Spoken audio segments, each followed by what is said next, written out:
Today on the channel, I'm going to show you how to play the song Crazy Little Thing Called Love by Queen.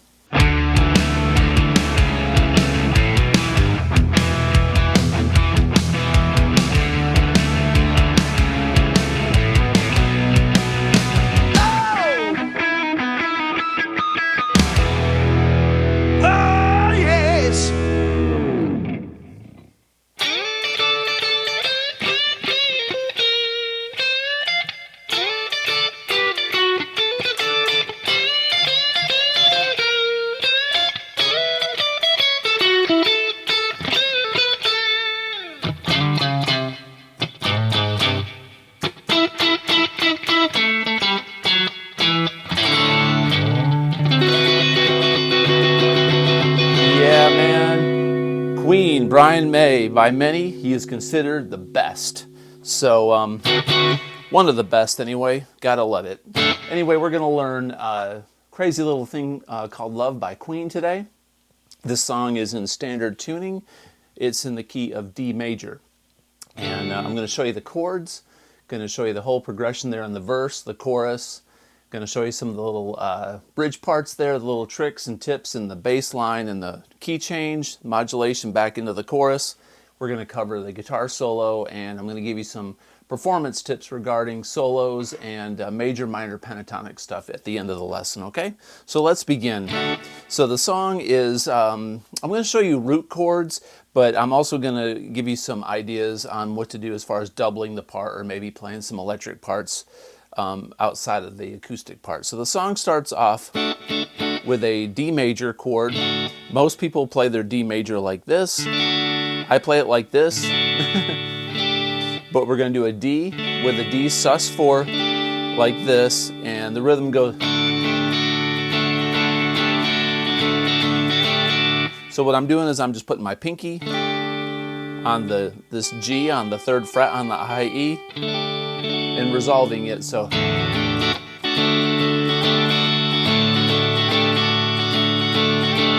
okay, and then the song starts off in its little 50s boogie thing, and the chorus or the verse is going to go.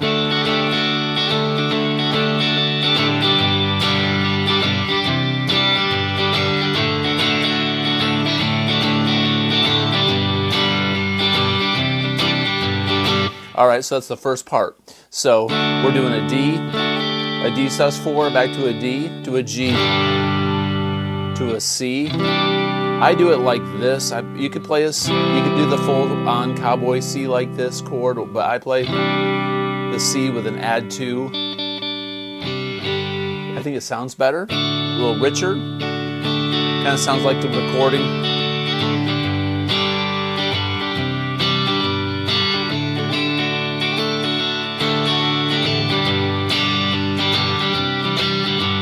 My strumming pattern is like that.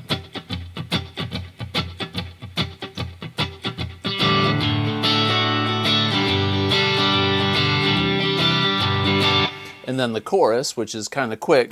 This song is only like 2 minutes and 50 seconds long. There's a lot in this song for being under 3 minutes. There's a whole lot in here, which is pretty impressive. And then the turnaround for the chorus goes after the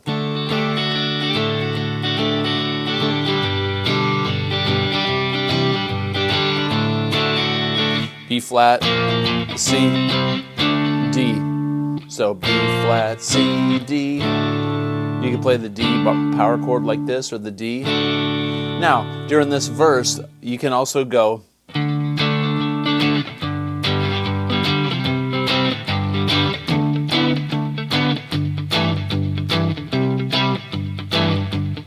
you could shuffle it like that with power chords, D, C, and G. Then, you know, the chorus, crazy little thing called love. All right. Now there's a bridge where he goes, here comes my baby. He goes back to a G. And then C, G. She drives me crazy, which is a B flat. She leaves me hot and cold fever, at least E, cold sweat, to an E. So Okay, so during that bridge part, when you're doing the B flat and then the E, you could double the bass part, which goes like this, and then go. All right, so the bass line again is, I'm on 6, 5, 3, 1 on the low E, then 6, 5, 3, 1 on the A string, then E, A, and then they do this.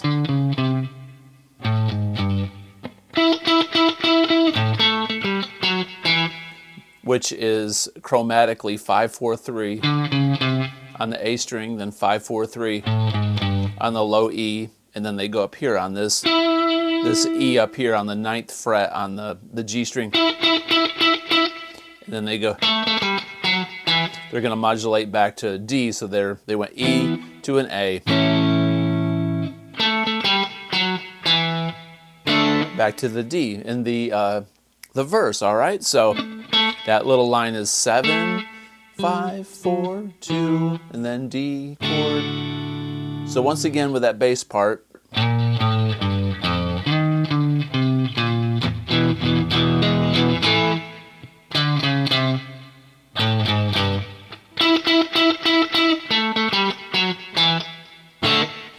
It's pretty tricky, man. The rhythms in that are tricky. So you got to get that down. Listen to the record and just practice it, and you'll get it straight. So that's the main part of the song, as far as the meat and potatoes, verse, chorus, the bridge part, all the neat little lines in it. Okay, so let's take a look at this guitar solo. The guitar solo is actually pretty complicated. In all my cover bands that I have had in the past, I always avoided adding this song as a cover song because I'm kind of lazy and I didn't want to learn the solo. I knew the solo was really complicated. I knew it modulated, and everybody was like, "Oh, this is an easy song." Well, it's not that easy. It's actually pretty complex. There's a lot of feel to it, but if you're going to play this song in a cover band, you got to understand there's a modulation in the guitar solo. It modulates to B flat major. Now B flat major is also G minor. G minor and B flat major are relatives, so it's the same scale. If you're playing G minor, you would revolve around, playing around G. But if you're playing a G minor pentatonic scale, if you revolve around B flat, it's a B flat major scale. Now, as an example, the standard G minor pentatonic.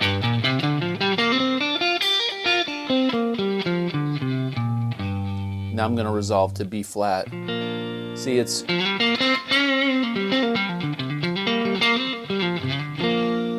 B flat, or it's minor. There's G minor. All right. So many 70s players played up here in this position, which is the G. The G is up here on the 10th fret on the A string. So I'll put that position on the screen. Now that's a B flat major scale, but in my mind, I always think I learned all my pentatonic minor positions throughout the entire neck, so I know where they all are. So I know what my relative major and minors are. The relative major to G minor is B flat, which is this, the second note in the pentatonic scale. So that's a B flat major pentatonic scale, and this solo is based around this box shape. If you're ever learning solos from classic rock guys, metal guys, normally they're playing around box shapes. And once you figure out where that box shape that they like, that they're playing in, you can learn these solos a lot quicker and easier. And this is the position he's playing in. A lot of guys love this position here for this reason. Now the solo, the first phrase, I'm going to give this solo, I'm going to break it down into 4 segments. So segment 1 of this solo is up here in this position. It goes double stop.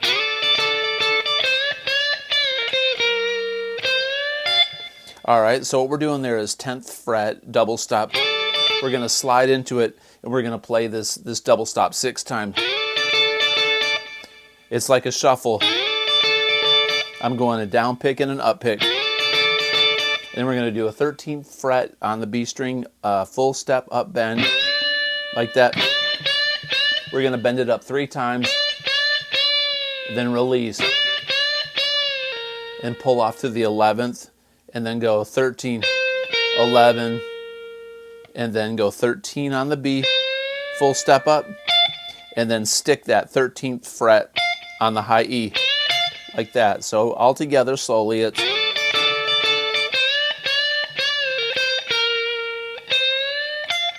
a little quicker. What makes this really sound cool is that bend up and that pull off.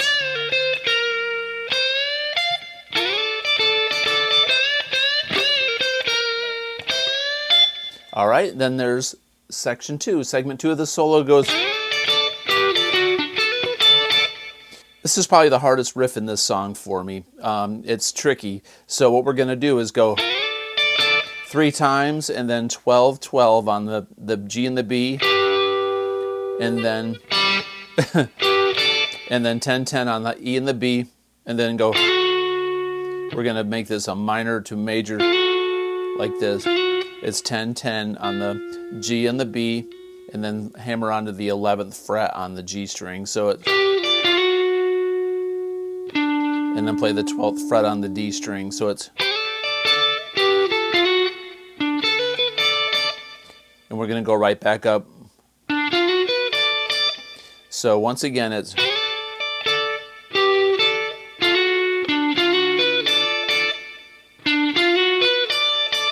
that ending part goes.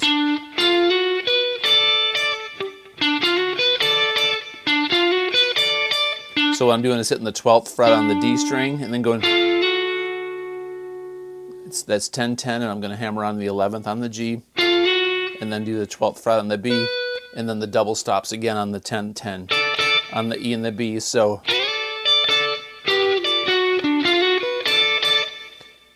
very interesting. Okay, then the third segment goes. So what we're going to do there is 13 on the B. It's going to be a full step up, and we're going to use our pinky on the 13th fret on the high E, and we're going to go.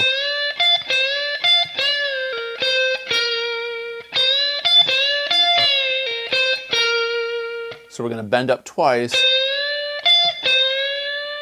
and on the third one go. Pull off to the 11th, 13, 11 again, and go like that.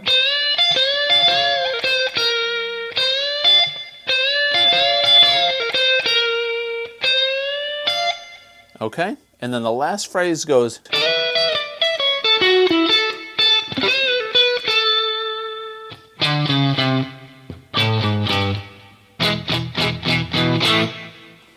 All right, so that last phrase is 12-12, double stop on the E and the B. Then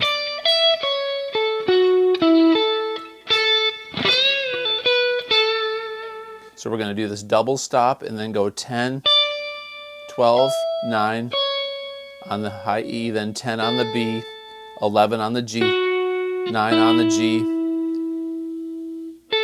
10, 10 on the B, and then bend up on the 12. Pull off to the 10th, 12, 10. Then he does that chromatic. Then E, A. So that last phrase goes.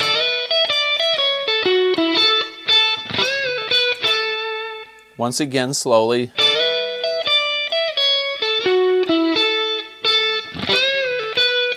I'm going to rake into that last one. I can't figure out how I want to play this. Every time I do it different. I'll use my index finger and go. Then.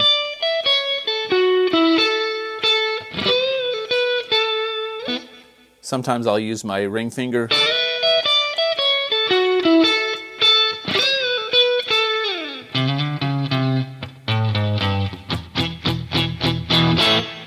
So from the very beginning, slowly, that solo goes like this.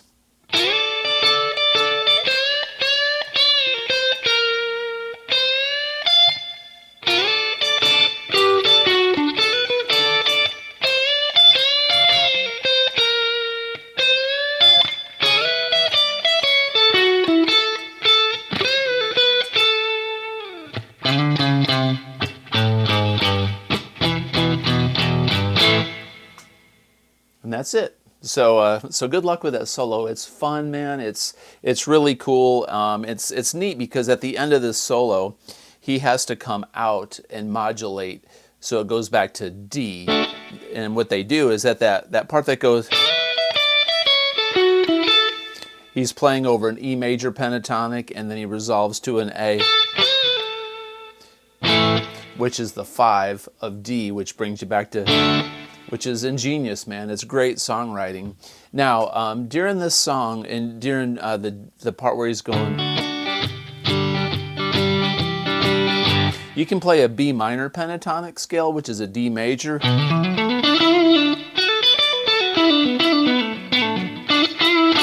You know, do your Hendrixy things. You can do that. Little fills during the verses and stuff like that. But one of the most common things he's doing is he's playing D minor pentatonic up here.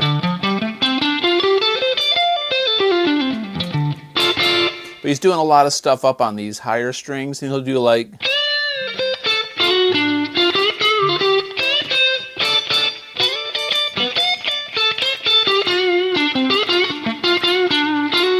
he's playing around with this major third right there, and he'll put this blue note. So if you do,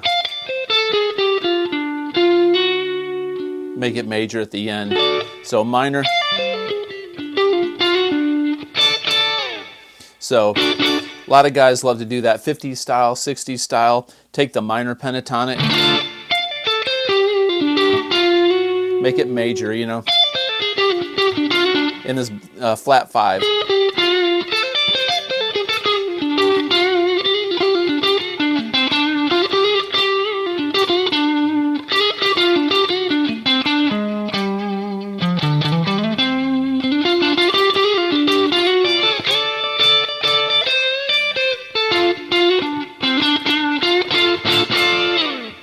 So those are the positions, you know, the B minor pentatonic, the G minor pentatonic, and the D minor pentatonic up here. If you learn those box shapes that I've got on the screen, that'll help you out. Just remember the major and minor relatives work well when you're in D major, it's a B minor pentatonic, and when you're in B flat major, it's a G minor pentatonic. And during the outro part, if he's playing D minor pentatonic, you gotta always kind of bring it back to that major. It's cool to play minor, but they're playing over this D major chord, so you gotta kind of play around with that major third there towards the end, just so it satisfies your ear and makes the song sound right. Hope this all makes sense. I hope you like this lesson. That was Crazy Little Thing Called Love by Queen. Brian May, great guitar player, awesome influence in my playing. If you like this kind of content, please consider subscribing, comment below, and as always, have a great day. Peace out.